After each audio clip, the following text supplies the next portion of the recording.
personality. Yeah, we'll start there. Kyle, Sweet. you tell us when. Okay, we're going live. Kyle, thanks for doing all of this. Did you have a chance to meet? You guys were on before me. Josh, you know Kyle? Did you meet him? Yeah, Yeah, we're old we were buddies. chatting, so we should be good to Well, go. Okay. He told me we were gonna have a problem with this LSU hat. I don't, I know you guys are in NFL Super Bowl country, but That's I gotta right. hang on to something. That's right. Yeah, there's people tuning in from all over the place. So who knows, right? We'll connect with some LSU fans here in just a second. Josh,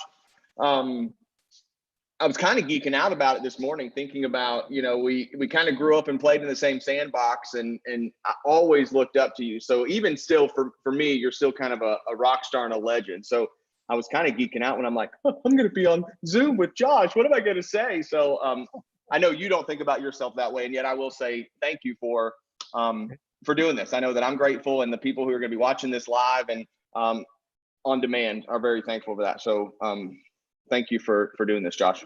Yeah, absolutely. I appreciate the opportunity. Yeah. Well, let's go in here so we can just jam pack. Josh, I know that you could just talk for an hour, and people are curious, more so now than ever, I think, of just people's story. So give us a little picture, just a Reader's Digest of your journey, and maybe a little bit about what you did before real estate. Yeah, so I'll give you, really digested version. So I'm originally from Nashville, lived here until I was 10, moved to Louisiana, fast forward, went to LSU, graduated in international trade. Yeah, that's right. International trade and finance. So it was finance and economics major. And I had this really sexy idea of working in an investment bank, being in finance. I did that for about a year and a half. And it just wasn't filling my bucket. I mean, I wasn't being mentored. I wasn't being challenged. So in the meantime, I was working there. I was like, yeah, I want to get my real estate license. And in all of that, I was calling my mom every single day going like, I don't know what I want to do with my life. Like and she said, well, maybe you have to do a bunch of things you don't want to do to figure out what you do want to do. And I was like, well, I might be 60 when that happens. Like that. So I anyway got my real estate license because I wanted to buy an investment property. That was early 2006. I made the jump.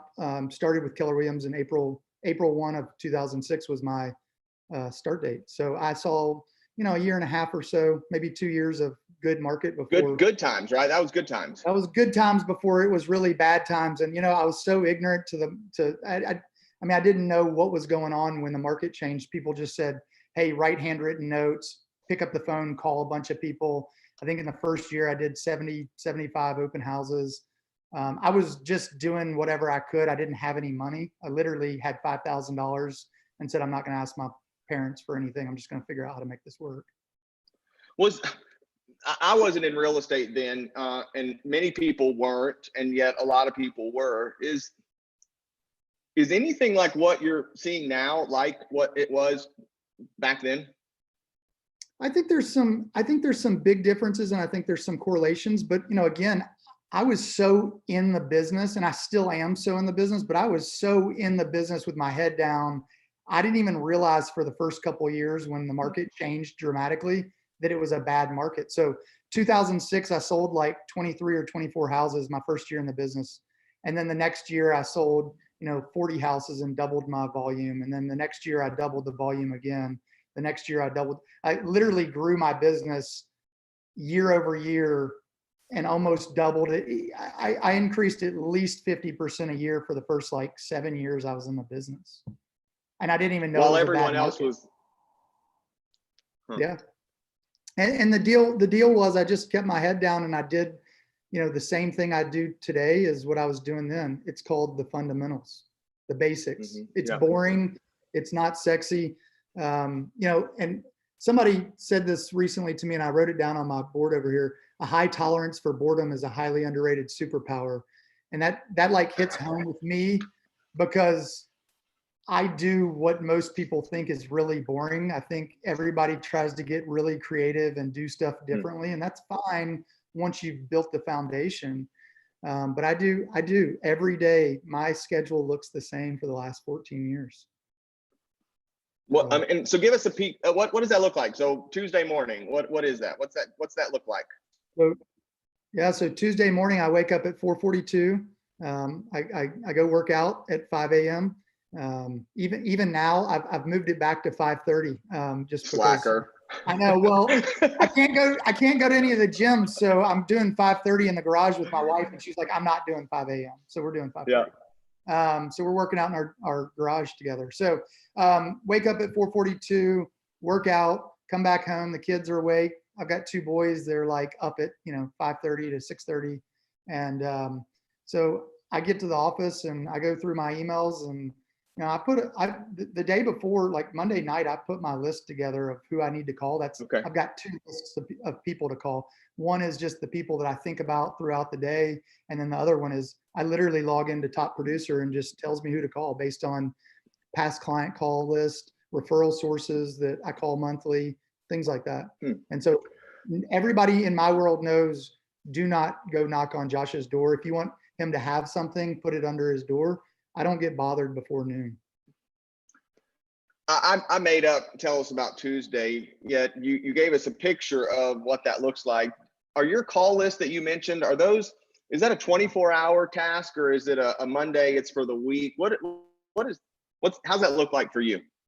So my listing manager prints out my list for the week, and she puts it day by day in my inbox. And so right now she's just emailing them to me. I print them out at the office every morning, and I just call through them. I put notes on them and give them back to her.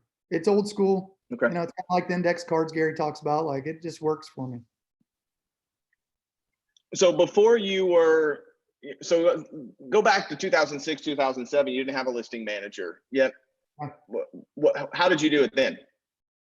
So I just started doing it that way again, like maybe a year ago. I mean, I usually just log into Top Producer and it tells me, I just select the day and it tells me everybody to call. So, I've been on this rampage. I mean, I've been doing this really consistently for 14 years. And honestly, people go, well, what are your scripts right now? And you know what? Here's my script.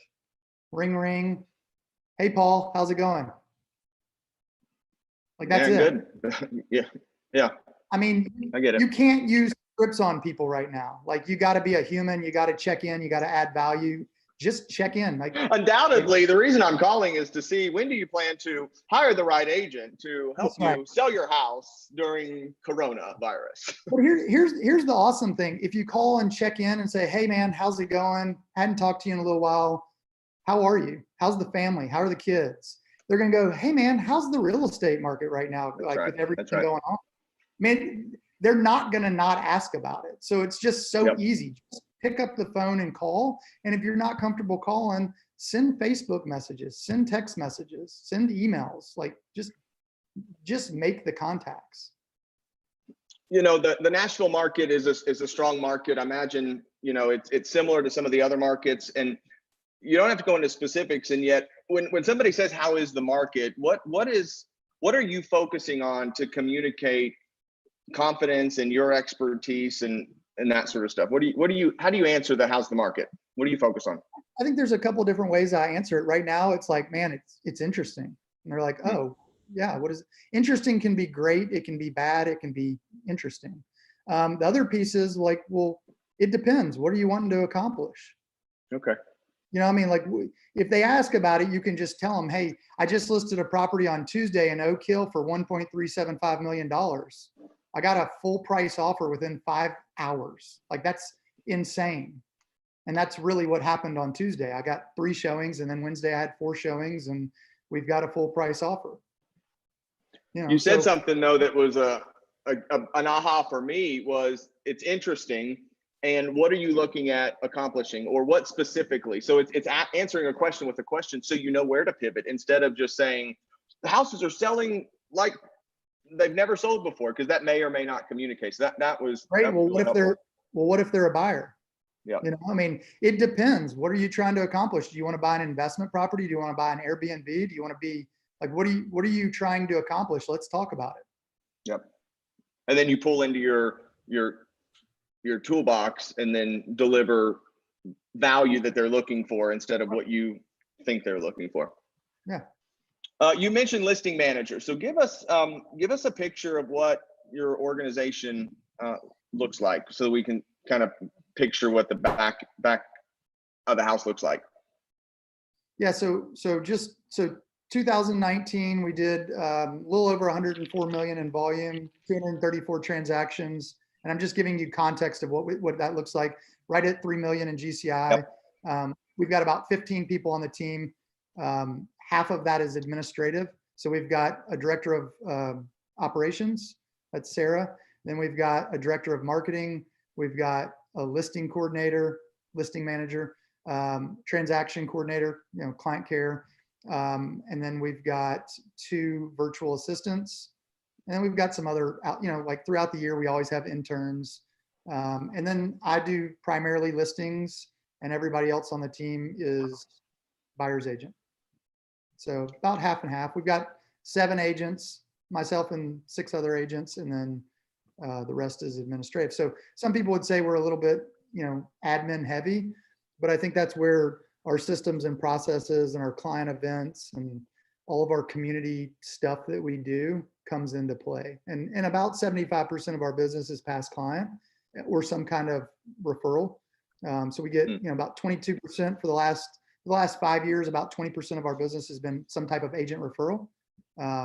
And so it's all broken out, but about 70 to 75% is some type of referral to us. So in the Nashville area and your referrals, how do you get those? How do you get those referrals? So, part of it is social media. Part of it is meeting people at conferences. Some of it is doing webinars for people's offices. Sometimes I fly in and do things for people. So it's just different. It's just building over time. It's kind of like consistency over time of like being a resource for team leaders. There's a lot of times when team leaders connect me with somebody in their office that, hey, they like your business. Here's where they're at. Can you help them with this or that? And I always do, because we're all in this together, and like people have helped me, and I've reached out to people in the past and said, hey, can I come shadow your team? I want to see what you guys are doing. I don't understand how you're selling 1,200 houses a year. I want to see the operation. Mm-hmm. So you mentioned client events and that you've got people on the team that organize those. Do you get a lot of referrals from those events? Yeah, not always immediately. So it's partly branding. It's partly giving back and thanking our clients. I'd say a lot of times, probably somewhere between 10 and 20%. So we've got different types of client events, but a lot of times only 10 or 20% of our clients actually come to events. A big piece of it, it doesn't really matter. This isn't necessarily a wedding that people are saying, no, they can't come to. People have obligations. Like they've got baseball games and soccer practice and all the stuff. So like part of it is just the invitation. So like that's a touch. So a big piece of it is just staying top of mind. And around all of our client events, we do text, we do voicemail drops, we do live calls. We're checking in with those people. And the reason I do client events is for my agents, for it to be easier for them to make the calls. So, and right now we can't do these client events. So we've kind of switched to doing other things, What's that look like? Yeah. So like next week, I've got a happy hour with some of my friends. We're just going to get on. Like we usually get together once a quarter, and we didn't get together because we had a tornado right before coronavirus here in Middle Tennessee. So we were supposed to get together that week. And so that all got canceled. So I just emailed them yesterday actually and said, hey guys, I miss y'all's faces.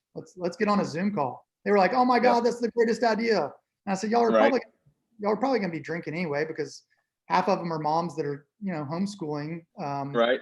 And everybody's probably having a couple more drinks than they usually do. Yeah. Right. Yeah. My gas budget has zeroed out, and it's been compensated with other things. That's right. So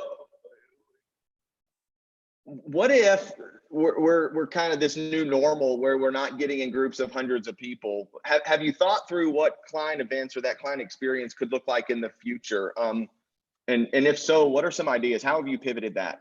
part of your business? So I think technology, I mean, I think this has been, overall, it's not a good situation, but it's proving that we can use technology to go FaceTime, Mhm. and we can do a listing presentation on Zoom and all these things. So we've got bingo coming up. So we're going to do a Zoom bingo, and we're going to just give away really good prizes. We've got trivia night coming up. We've got, we're doing a reverse bold 100. I'm sure everybody knows what a reverse bold 100 is, but for anybody that doesn't know exactly what it is, I'm happy to send our entire playbook. It's basically having 100 people call into the office rather than us calling out. And we're giving away this Dyson blow dryer that for Mother's Day that all the females on the team said, "Oh my God, this is great." Because we thought about all That would these be the gift. Yeah, so that's the gift. And guys can sign up for it because they might not know what to get their wives, and it's easy and it's free. And so we're giving it away. It's like a $400 blow dryer, which seems crazy, but whatever. It's just giving back, and like, again, we're able to use that for all of our social media, and we're also texting it out, like the screenshot of it.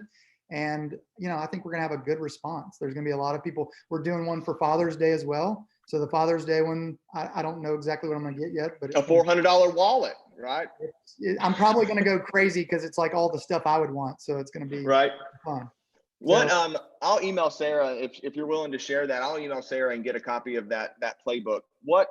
Yeah, walk us through. Okay, so Mother's Day, reverse bold 100. Do they call the office to register? What's that look like? And what do they say? Who answers the phone? What's that look like? yeah, so I'm going to give you a digested version of the playbook, and Sarah will send it to you. So it's basically, we sent out a postcard to all of our clients in the mail. So they're getting that. If they're connected in any way to our LinkedIn, our Instagram, or our Facebook, they're going to see that. We're also sending out text messages. Administratively, the admin team is sending out text messages. The agents are sending out text messages. We're also picking up the phone and calling. So we have our office number, and it's going to ring everybody. We've got a Google Doc so the goal is to make sure we have the right data for these people. So the correct phone numbers, name, phone number. So just because I worked with that particular client, Emily, who's the transaction coordinator, can still answer that call and take that information. So the goal is to reconnect with them and just, most of them are less than 2-minute phone calls. It's getting their information, but the goal is also, hey, would you leave us a Google review? Great. That's Okay. awesome. Do you know anybody that we might be able to help when we're out of all this situation? So it's just, the ultimate goal is to get a review and a referral. And make sure you have updated information. And updated information for the database. Okay. That's great. That's brilliant. And in doing that, then they get a chance to win. Yeah. And we've been doing a bunch of these things. I mean, we did one the other day just because it was like, hey, we've got several clients who own Mafioso's Pizza and these different places. Like, let's just do a contest. We did one for Easter. We did, hey, in the comments, drop your funniest or favorite Easter photo with your family, and you'll win, somebody will win a Easter brunch from Martin's. It costs $100. Like, that's good mileage for us. So we did one the other day for 3 $50 gift cards to Mafioso's, which is a pizza joint in town. And so it's just easy. It's just like those things make it easier to reconnect with your people. So it's kind of like the bingo thing. Like, I don't know, it might be a disaster on Zoom. We're not sure yet because we've never done one, but and then we've got somebody that does trivia things, like they usually do them in real life, but we're going to do it on Zoom, and it might be a mess and it might not be, but we're going to attempt to do it, and it'll be good to see everybody's faces. Yep. So staying on this for a minute, the challenges that you either have faced or are facing with a massive organization like that, it could be different than what somebody might face getting into it. And yet, yeah, what are some challenges or missteps along the way that you've had with client events that you'd be willing to share to help somebody kind of say, okay, great. I'm not going to do that when I do this. Are there any of those that you can share? Yeah, I mean, we don't even have enough time on this Zoom call for me to tell you how So many give us the nastiest one. Yeah. So, I mean, just like the idea of, I mean, we're always like updating our systems and always like we did Frozen 2, for example, you know, whenever it was in November. And it was, we did a good job. We did 166 or 180 people showed up. But you know, there were just things that we missed. We're like, oh my God, we didn't bring the tablecloth that says the Anderson Group on it. We didn't bring any of our shirts and coffee mugs and swag to give away when they were walking out of like, for whatever reason, we just completely missed it, you know? And we have a checklist that's perfect. And sometimes we just, you know, nobody outside of the organization knew it. But Sure. what we did is, you know, that next team meeting, so that was on a Saturday. On our Wednesday team meeting, we just kind of talk, hey, we're going to talk about what were the wins, what did we do crappy, what can we do better next time, how can we one up the next event. And so we're just constantly doing that with all of our playbooks and all of our checklists and systems. So that probably wasn't a really good, you know, I mean, there's not one off the top of my head that we're like, oh my God, but we've done it on every one where we're like, how do we forget that? Yeah. You know, like Well, that, my reason in asking wasn't so much of the what happened necessarily and how do you recover, and you went there. So every event, do you get together with the team and go over the what do we do well, what oh yeah, can we improve on? Okay. the next team meeting after every one of those Klon events, like it doesn't matter if it's on a Tuesday, the next team meeting, we sit and talk about what would you do differently? How can we make it better? And, you know, again, I don't think any of our clients actually know that we would have done something different, but it's just, we're trying to make it where it's like, how can we automate certain pieces and how can we not forget these things next time? And so if you're an individual agent, I mean, here's the deal. Like, yes, I have some leverage. I have some people that are helping me. But if you're an individual agent, you can still do this at a really high level really easily. I mean, this doesn't have to be some big planned out PR event where you need like an event person, you know, within a venue and all that stuff. When I first got in the business, I didn't have any money and I literally did Sunday fun days at my house. And I said, hey, here's the deal. I'm going to invite these 30 people. I invited every one of them to invite somebody that I didn't know to build my database. And I did hot dogs and hamburgers on the grill because I didn't have any money. And I told everybody to BYOB. Like, I don't have money for beer. So yeah. And then your team meeting, to go over the, hey, how did Sunday Fun Day go is Josh 1 having a conversation with Josh 2 and Josh 3. Yeah. Okay. My wife had to do that. She had to be a part of those. Like, I can't okay, yeah, you do that right. Oh my God. Bring the dog in. Yeah, bring the dog in, bring the wife in, kids. Okay. So client events are still happening. That's moving the business forward. How else are you, and maybe even how are you helping your team members move business forward daily?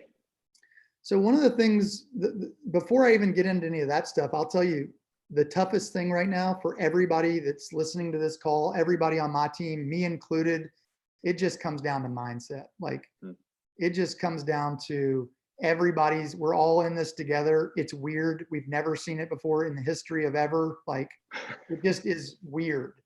But I'm literally, my schedule has not changed in the last 30 or 40 days from before. Like I'm just doing the same thing because what else can I do? I have no control over 99% of things. I do have control over my mindset and I have control over the phone calls or the contacts that I make and how I can make people feel right now.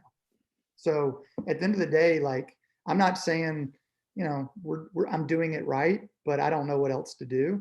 And I have a couple of people on my team that are really struggling with mindset and like being kind of depressed because they're such high I personalities and they're used to hugging and seeing people and having a glass of wine in real life. And I said, look, guys, you can still see all of them. You can hug your computer. You can do a Zoom with them.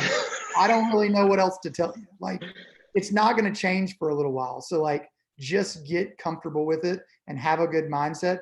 Be thankful that you woke up this morning and you're in good health and like all those there's a lot of people in a lot worse situations than us. So like, go find those people.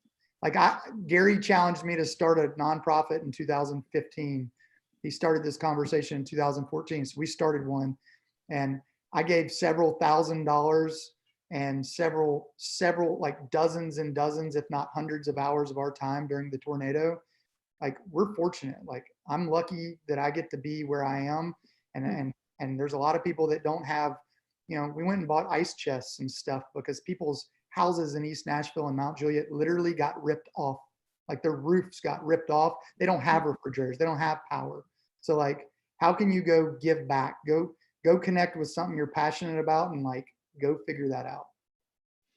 You're the second person in maybe 24 hours that I've talked with that they're keeping their mindset in check from a schedule standpoint. So what if you don't? I mean, that's the problem, is like, I've got some people that are just sitting around the pool, like they're enjoying it, but they're like, they don't know what to do.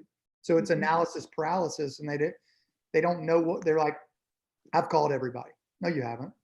When you get done calling all your clients, start Facebook messaging or Instagram messaging or LinkedIn messaging everybody you know. And the script is just like, hey, I was thinking about you. How are you? Can I call you tomorrow? Great. What's your best phone number? That's it. It could be agent referral partners. Take this time to go connect with all who you want to be your agent referral partner.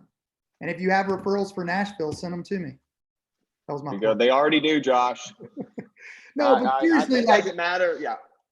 Yeah.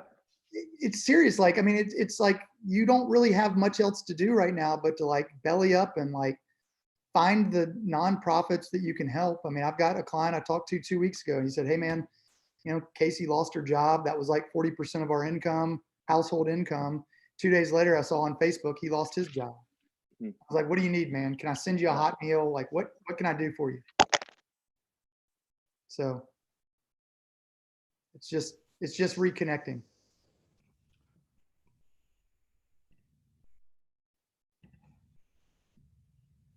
What you thinking about? Important. What's that? Giving back is important. Yeah. My earpods died, so let me see if I'm making sure that You're good. I can hear you. Okay. So giving back, I'm reminded of a quote, Josh. I'm sure you've heard it. It's that gratitude is the ultimate killer of fear. Thank you, Tina. I really appreciate that. I'll answer that in a second. What were you saying? It was more of a comment, just affirming what you said, in that gratitude is the ultimate killer of fear. Yeah. If you find yourself scared, right, go get on a schedule and then go help somebody. Go help somebody. Like, they'll never forget how you made them feel. All it takes is a handful of referral partners or people that you can do that to that don't forget that. They can be your best referral sources. Agent or client or just a friend or somebody that you helped in a time. That's what this is about, is just like picking people up and thinking about it like a team. Like, somebody gets knocked down, help them up. If you've got the resources in any capacity, if you've got the time, the energy, the money, like, go figure it out. Help them. Yeah. So, and in this case, money doesn't fix everything. In a case like this, sometimes it's the resource of a phone call, a handwritten card. Yeah. Okay. Let's go to Tina's question, because it kind of takes me to, I think, where I'd like us to go next, as far as, what you're spending money on, what you're not spending money on. Remind us of an estimate percentage of your business that comes from referrals. And then what would you say is your best either promotional piece, marketing piece, happy hour giveaway? Give us the one that's like a slam dunk, no brainer, wins every time. Yeah. So I would say, about 20 to 22% of our business is agent referral, and about somewhere over the last 5 years, it's between 70 and 75% is some type of referral, agent referral, past client referral, SOI referral. So 3 out of 4 deals that we do is referred to us in some capacity. What percentage of my business comes from referrals, and how much time and money does he spend? I spend a lot of time. Like, I'm just not an internet lead guy. Like, I get sign calls off of my listings, but most of mine, honestly, like, people go, how do you get so many referrals? I don't do scripts. Like, I'm not saying I don't know scripts, and I'm not saying I don't know the objection handlers or tie downs or tonality or NLP. I have an overview of all that stuff, but like, I'm literally just the guy that checks in. I'll follow up with people forever. Like, that's just what I do. And I want to be a resource for other agents because like, I've struggled in this business, and like, everybody needs help or everybody's trying to figure out how to do something. And so it's just figuring that out. So, I mean, I would say the majority of our business, I'd have to give you, I don't know what my exact breakdown is, but like some of our client events, so we've got these different client events. So I do one that's family friendly. That was Frozen 2, or we'll do, Fall Fest. We do them different every year. But I do a client event that's just selfishly for me. It's for my top clients and referral sources, and it's about 50 people, and it is insane. I mean, it's about a $10,000 dinner at our house, and I bring in a chef, and it's 5 courses, it's bartenders, it's awesome. And people, like, the food is so, like, they pick the lettuce for the salad like 3 hours before. It's insane. It's amazing, and it's top notch, and I can't take credit for really any of it other than paying for it. It's my wife helped me set it up, and it's awesome. People literally are like, "Hey, can you make sure I'm still on that list?" And I'm like, "Yeah." How do they get on the list? Yeah, I was gonna say, how do they get on the list? They get on the list if they refer us business. And so my wife owns a complementary business. She owns a home staging and interior design company. So it's, and she works a lot with me, but she works with a lot of agents in our community. And so that's what it is. It's like all of our favorite people that just also happen to be referral sources. And then we do a event that's usually, it's for our top referral sources. It's not the same as my referral sources. And it might be, hey, we're doing club level at the Titans game. We didn't do that this year when we beat y'all the first time, by the way. Hey, I was still in Nashville for that game. They were recording me in Kansas City, and I remember thinking, like, as soon as we beat him in that playoff game, I remember texting him and giving him, well, yeah, it was fun. Let's back up for a minute. You said that quick, your referral sources and the teams, and they might not be the same. Like, unpack that. Help us understand, like, if it's they call you directly, get you on that list. Is it 5 referrals a year? Help it paint a picture of this triangle of what referral sources look like for your company.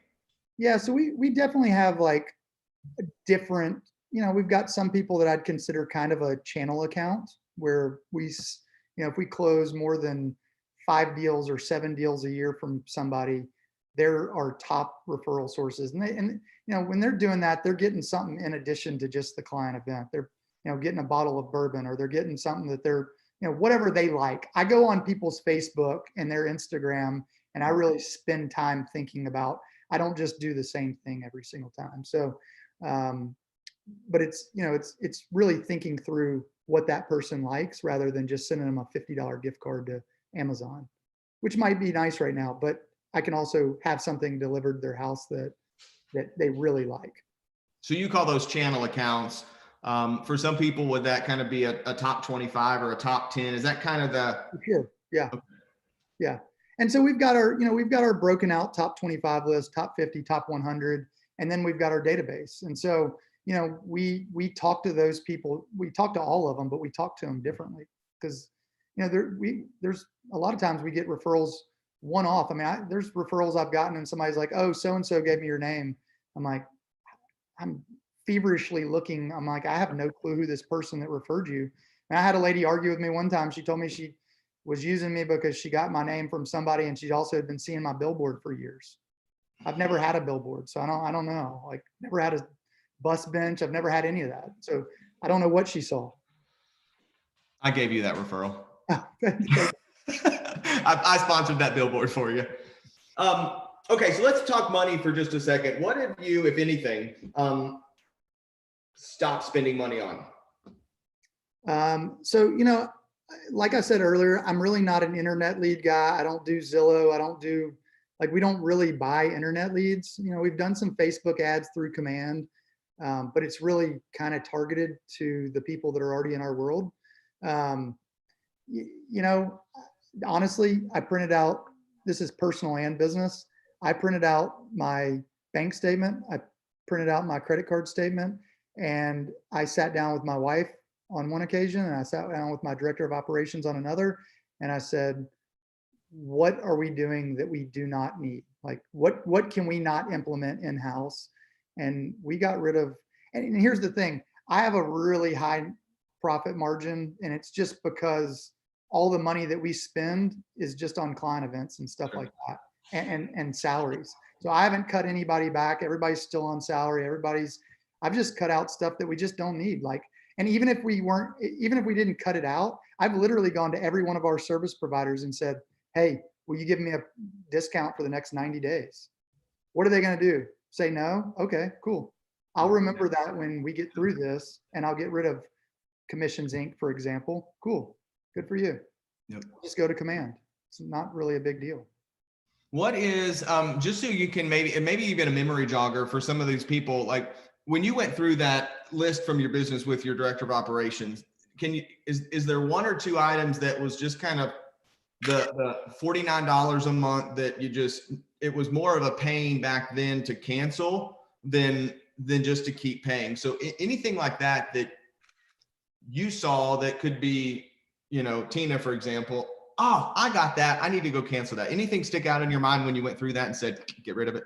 From a business perspective? Yeah.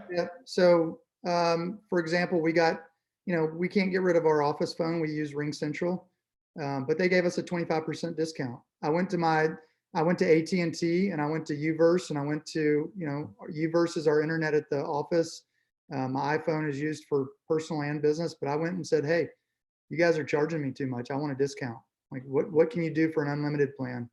So they gave us, discounts. And so it's really just going through, I mean, even down to the little stuff that costs $7 a month. Like, do we need this? Are we getting a return on it? Is it either giving us a return, or is it making our life, are we more efficient because of it? One of the things that we're probably about to get rid of that we've talked about, and I just haven't done it, is, we use Viral for our video stuff. And really, I mean, I've been scratching my head for the last, before coronavirus, I've been, going, now that we have a director of marketing and have had a director of marketing, what does Viral do for us? We pay for the videographer. We pay for the videographer to edit it for us. Like, what is Viral doing for us? They're not doing any of that stuff. So like, and we use the newsletters company. They're based out of Nashville. So like, what are they doing for us? They're scrubbing our list. Okay, well, we can do that once a quarter. Like, so, I mean, that's $550 a month. It's not the end of the world, but that's a little over $6,000 a year. I'll take $6,000 a year. That pays for a trip. Anything that either in the midst of Corona or tornado Corona, or even before that you have reinvested in or even doubled down on, as far as a current piece of technology or a new idea, and instead of cutting, you're investing more? Yeah, so I've been doing a lot more videos, and those are expensive. And I mean, really, like, I've been doing a lot more videos with regard to, like, going into my neighborhood, for example, and being precautionary about it. Like, I'm going to vacant staged homes and going in and saying, all right, guys, here's what you can get for $1 million in 12 South. Like, I want to be able to, like, have that information, or like going and walking down the street in Hillsborough Village and going, hey guys, here's Hillsborough Village, and here's 5 things that you can't Google about Hillsborough Village. Boom. Like, people want the information that they can't Google. Yes, they can get on Zillow and look at what listings are currently for sale for $1 million, but like, you're giving people, like, hey, here's the new construction, and here's the 5 different model homes, and they all range between $329,000 and $415,000 in Durham Farms. Here it is. So, I think people appreciate that, and it might take time, but nobody else is doing it right now. And it's not, like, dangerous to do. And while we're out showing properties, why not? I mean, we're already FaceTiming people and doing things like that anyway. So we're doing that. And, we're not probably spending as much on some of these contests and things, but we're still spending money on events or some kind of, like, call-in type thing. And I think that's important for us to do. Even if you're an individual agent and you don't have a budget or much of a budget, you can still give you know, hey, I'm giving away a $25 gift card to Amazon just to help out. Okay, great. Like it's still real money and people need it. Especially you don't even know the people that need your help right now until you call them. Like Yeah, I mean, how many of your people clients still- or friends have lost their job Yeah. or been furloughed? To your point, people still drive across town to pick up a pumpkin pie from realtors across the country. $4. Yeah. So these, here's what you can get videos. Are those produced like hair and makeup, or are they iPhone kind of candid Facebook Live quality, or camera crew viral quality? My videographer does follow me around. He hits the highlights of the property, like, you know, hey, this is a huge island. Like, I want to make sure you get that. And this mantle, like the accent piece on the mantle is really awesome. And then I just open the door and I'm like, hey, we're at 1817 Sweetbriar Avenue in the Belmont neighborhood. This property is listed for $1.1 million. It's 3,200 square feet. And then we just walk around and kind of talk. And it's really casual. It's not quite as edited as some of my neighborhood videos that I do, like really high quality. It's somewhere in between like iPhone and that. So it definitely has edits, and I'll send you one so you can send it out if you want, or you can go to our YouTube page and see it. Or you can follow us on Facebook. I mean, all of our stuff is on there. We just posted that one. It's $1,349,000 was the house, and we just did it.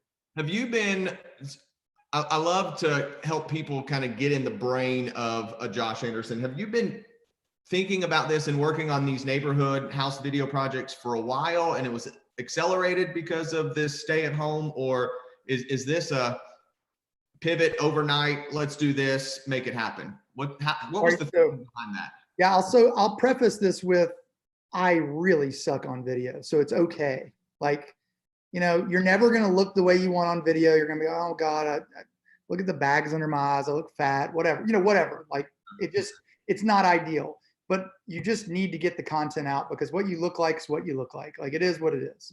I'm so much better when people are prompting me and asking questions, because it's so real. Like, I don't know what happens for me.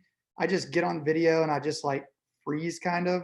And that's the great part about having a videographer. Yeah. I mean, the videographer can like cut and edit, and I'm like, hey, I want to go back and do that piece again. Like, that was jacked up. So I've just made a commitment last year and said, I'm just going to do it, and it is what it is. And part of it is me, you know, interviewing, you know, lenders, or having a conversation with lenders, or the home stager, or whoever, you know. So some of them are interview style. Some of them are, hey, I've gotten this question 12 times this week. I'm just going to put it on video because it keeps popping up. Here's what it is. So it might be in my car. And then I do commit one day a month, or maybe 2 weekends a month with my videographer, and we coordinate what we want to do. And that's kind of me, the videographer, and the director of marketing, picking out and scheduling, whether it's, you know, hey, I've done all the businesses in Hillsborough Village. Like, I know all of them because I can walk from my office there.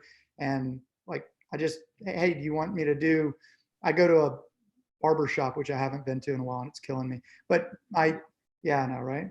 That's why I'm wearing a hat. So it's, you know, going to them and just saying, hey, tell us where your locations are, where are your hours. So since this has happened, we've started doing little 5-minute segments, and doing like, hey, have your hours been altered? Are you still doing curbside pickup? Like, tell us, how can we support you? So go to your business owner clients or your friends that own, and say, hey, can we do a 5-minute Zoom call? Literally, it's off the cuff. It's like, tell us about your company. Stay Golden over in, you know, Wedgwood, Houston. Here's what they do, and blah, blah, blah, blah. And they've added a bunch of services since this has all happened, so they can keep making revenue like similar to pre-corona. Pre-corona. On that note, one other thing, if someone has a limiting belief that's popping up, and it's like, well, I'm not Josh, I don't have a videographer, I don't have that. You touched on it, and I don't want to put words in your mouth.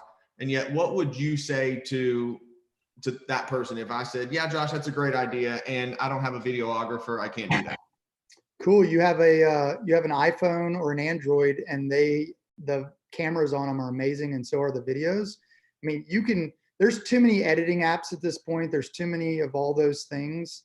It's too easy to do it. Like, if you want to really make it a part of your business, you'll figure it out. If you don't, you'll always find a reason. Okay.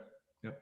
That's what I heard you And, say. and here's the deal. Like I put it off for years. Like I talked to Viral probably like 7 or 8 years ago. And I was just like, I don't need to do that right now. And it was really, it was between these ears. Like it was all in my head. Like, I don't want to do that. People don't want to see me on video. I get great responses. I know I don't like, I probably am not the most professional looking and I'm not a, whatever, but it doesn't have to be in a suit. It doesn't have to be, it can be on the fly and just do it. Just, they don't care about that. They care about the content. Like you got to get it out. So, a couple of years ago when I was listening to Gary Vee, I was like, all right, I got to become the digital mayor of Nashville. Like, how do I do that? How do I put out better content than other realtors with regard to Instagram and YouTube and all this stuff, like stuff that people want, not just, somebody said to me once, like, you got to figure out how to stop the scroll. Like, you're sitting in bed at night and you're like, just doing this. Yeah. How do you get people to stop and go, oh my God, that's awesome. Maybe even like, well, what did I just see? Yep. Yeah. And so it's just figuring those things out. Like if you want to go all in on social media, do it. You got to figure out, you can't just make it look pretty. You got to also know and understand the analytics or the SEO or whatever you're trying to do. Like, is there for you, have you found a number, whether it's a consistency, like, okay, team, let's get 3 a week, 5 a week, 1 a day, 1 a month. Have you seen a cadence that's worked for you as far as that's making progress to the digital mayor of Nashville? So I knew that if I didn't put it on my calendar, it just wasn't going to happen because I get busy and then I'm like, oh, I'll do that next week. So it's on our calendar and we're cranking, I might do 10 videos in one day. And then those just get released at least once a week. Okay. And then the team members are also doing it for whatever reason. Like the team members have done some of it. I want us to do, what can you get for 500,000, 750, $1 million, whatever it is, in every neighborhood for everybody that's on the team. It's just such an easy thing to do. And we have time to do it right now. And there's plenty of vacant houses you can do it on. It doesn't have to be staged. I like that it's staged because I think it helps the flow of the house, but it's easy. So we're releasing at least 1 a week, but it depends on if they're conversational or if they're with all the rest of our marketing. I think it's plenty. And you got to keep them at like you got to keep them somewhere, like, depends on what it is, but like 60 seconds, 90 seconds, maybe 2 or 3 minutes. I've seen some people do 10, 12, 15-minute videos. We don't have an attention span to do, like, it's just too much. Yeah. Give them somewhere to go if they do want to go deep and watch 10 minutes of, a house. How do you shelf life of these videos? Do they recirculate? Is it on demand? Is it new content every week? How do you maximize the shelf life and where do they go after a week? The cool part about it is the shelf life is forever. So it all goes on our YouTube, and then, it stays on our YouTube, but it also goes on all of our social media. And then we connect a lot of our blogs that we've done in the past that have lists with the video. So like we're spinning it around over time and different things are happening.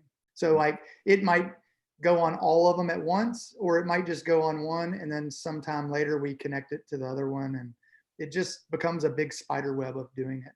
Another thing that I did, and I got really purposeful in 2018, just for anybody that's listening and wants to do it, is Google reviews. And I know a lot of people will argue with me that Google reviews, like, why wouldn't you do it on Zillow? And I'll just say, you're wrong. Like, that's it. So, I don't mean that in a bad way. I mean it like Google is Google. They're the giant. If they want to, if they want to buy Zillow 100 times over, they can. And by the way, Zillow's in competition with us. I don't care about having any of my reviews on Zillow. We get reviews on Zillow, but Google's where it's at, and we crush it in Nashville. Like we are very purposeful about asking our clients.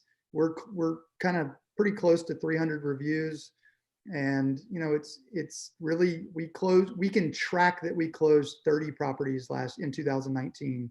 I think it was 32 properties, and at an average price point of $463,000, You guys do the math. It's worth doing. Figure it out. That's why you can say you're wrong. Yeah. Well, I never get anything off of Zillow. And we have hundreds of published sales, and we have reviews. We have a lot more reviews than the average person. We still don't get anything. Yep. Google business page, Google Josh Anderson, like what's the, and I know that's a spider web as well. And yet if it's one place, where do you send people for Google reviews? So yeah, it's all on our website. So we've got a page on our website on Josh Anderson Real Estate where it's reviews, and they can go to like Angie's List. It's a direct link to all those. But if you want to look at our Google My Business page, it's just, if you just Google the Anderson Group Real Estate Services Nashville, you'll see it. It'll pop up. They're all 5-star reviews. So the cool part, it's not just about getting reviews. You also got to post pictures. You also got to do some little 5-sec. Like we've got hundreds and hundreds of pictures, and putting verbiage, like little 1-sentence verbiage under some of them, has really helped. Like, because it indexes it in Google, and that's how we get so many of them. You'll look at some of the other businesses and they don't have any pictures, and I think that's the reason that we're getting so many, is we're playing the game better than they are. Mm-hmm. When did you pivot to Google reviews, and how did you know to do that? I'm not sure really how I knew to. I didn't know anybody else in the country that was really doing it, because I was sitting in Gary's mastermind group and people were like, oh, I have 253 on Zillow and I've got all these on realtor.com. And one day I was like, well, I don't know. I just kind of thought, like, Google is a much bigger giant than Zillow. Why not do them there in the event that Zillow ever competed with us? Because I was sitting there listening to Gary. And so we started doing it. One day I looked up and I was like, oh my God, we're getting calls every day from our Google reviews. So 2018, we had some reviews before then, but 2018 is when we got really serious about it. And so we have a whole admin process of asking for reviews. I mean, starting at the buyer consultation all the way through contract to close and after. And then we also do contests around it. Yeah. So in my mind, I'm thinking that could be another reverse bold 100. Yeah. And another thing that we do, like when we send out a check to one of you guys for the agent referral, like we ask the agent partners to also do a review, because they just got a check from us. They got good reviews that we just, from their client that they referred to us. Like, why not? It's not illegal. I mean, it's like we did business together. So now agent in Arizona is giving Josh Anderson in Nashville a Google review, best referral partner, took care of my clients, made me look like a rock star. Right. Got it. So, it's just going in, and like, you can only do 1 or 2 at a time though. Like, as far as like one of these systems or processes, like you can't try to start 5 of these because you're never going to get anywhere. Like you got to pick one and really go all in on it for 6 or 12 months. And then you put a system around it to where just play around with it though. That's a good point. I think it's helpful to remind people who are watching it live or on demand is that we're listening to almost 15-year veteran in real estate. Yep. Is that right? 14 years. Yep. Yep. So we can quickly kind of assume that we're comparing our insides to your outsides, which is 14 years of figuring it out. So, and here's the thing, like I'm still doing lots of things like wrong and not to the level that we need to do it. And some things just get put on the back burner, and we're just not there. We don't have the leverage to implement it. I mean, dude, if we could implement all the things that are inside this crazy brain of mine from an idea perspective, it would be insane, and everybody here would absolutely hate me. But you got to pick, like, which one do we think we're going to get the best return on? Which one can we really implement from a monetary or financial perspective, from a time perspective, commitment perspective? Like, if you don't think, I mean, doing 1 or 2 videos a year isn't going to move the needle. So if you can't commit to like cranking out 1 day a month and doing several, then just don't do it. Or 1 day a week, like whatever it is. For me, it was 1 day a month where I literally can go in our video room or go downtown Nashville and I just don't think you can do 1 a month and think you're going to get some huge traction. So for you, you found that a good cadence is once a month, it's blocked off, half day, full day, all the video content for that month, maybe even 2 months done in a day. Is that right? Yeah, and so my videographer can take a month to get all those back to us. I mean, I might do 10, 30-second ones, or I might do 4, and it depends on how much editing it is, but he can crank those out, give them back to us over the next 30 days, and we've got the next 30 days worth of content. So it never runs out. So, yeah. One piece of advice that you, if you were to give a piece of advice that would allow somebody, if they chose to implement it, level up their mindset, mental game, business game, what would that be? You know, I think the biggest thing is just like, I think realtors are really bad about getting away from the fundamentals and the basics.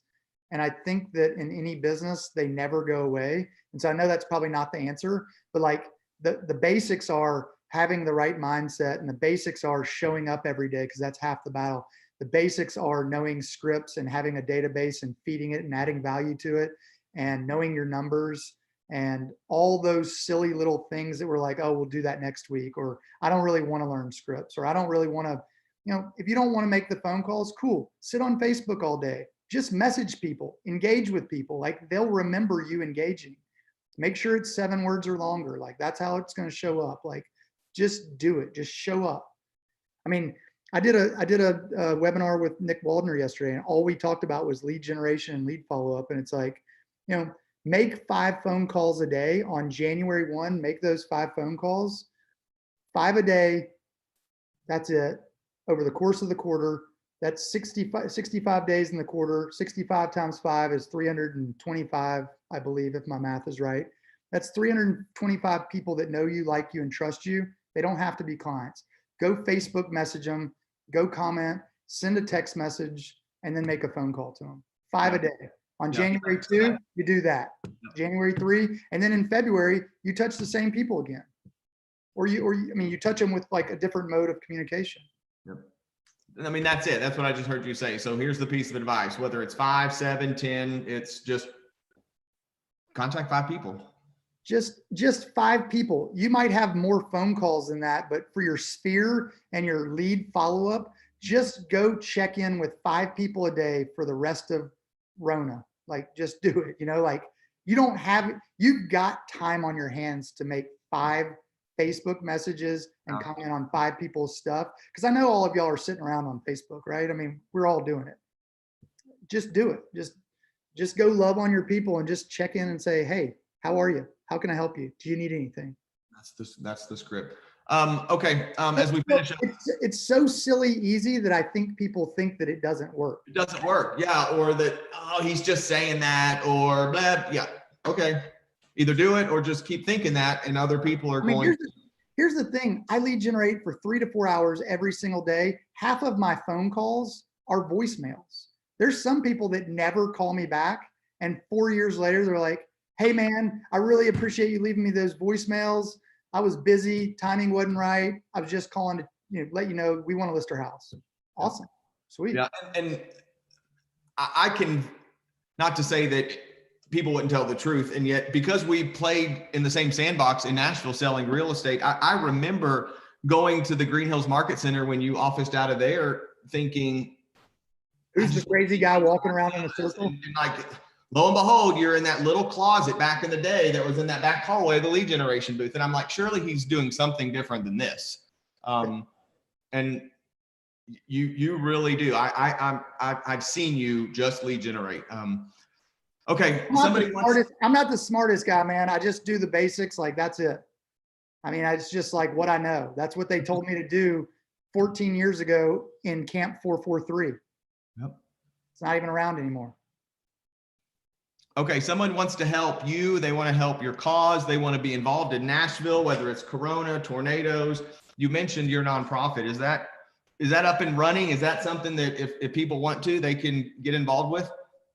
Yeah, I mean, we are actively finding things, people, clients, to help. Whether it's their house, whether it's a hot meal, a cup of sugar type project.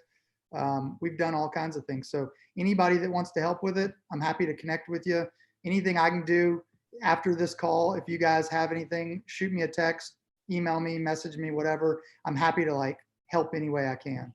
Yeah. What would be, if people are watching or listening to the recording, they can go there yet. The nonprofit, is it a website, an email address, or is it just message you on Facebook? Message me on Facebook and I'll get it to you. The name of the nonprofit's called Rehome. And if you go on our joshandersonrealestate.com website, our nonprofit's on there. It's on the homepage. Got it. Yep. And you've been very kind in your time and your insight, and appreciate your time. Yeah, man. Y'all have an awesome weekend. And yeah, let me know how we can, when we get through all this, I'll come up to, I'll be up at Kansas City if you guys want. I was going to say, because a lot of the people that if they're in Kansas City, then Jordan Freed is a friend to many of us. And I know that you and Jordan have some connections. So yeah, he beats me up at least once a week on, it tells me how bad my business and all that stuff is. It's good. We Good to have hear. to have all those people in our lives. So that being said, yeah. I do, before we get off the phone, Marcus said that you were scared about some listing competition. I don't know what it was, but Crying out loud. You tell him I'm scared, and we just did our own power day and blew the pants off of them. He doesn't even know what he's talking about. I just tell you what he said. I don't know. It's such a joke. Oh my gosh. Yeah, no, we did him a favor and didn't show up that day. I don't know. That's all I heard, man. That's awesome. Yeah. Well, touche. Josh, you're the man. I appreciate it. Yeah. Keep Thank being you. awesome and keep being boring, I guess, because you're the furthest from boring. And if that's the secret, then we should all be more boring. Easy, man. It's easy. All Y'all right, have a great weekend. Thank you. Thanks, dude. Bye. Yeah, bye.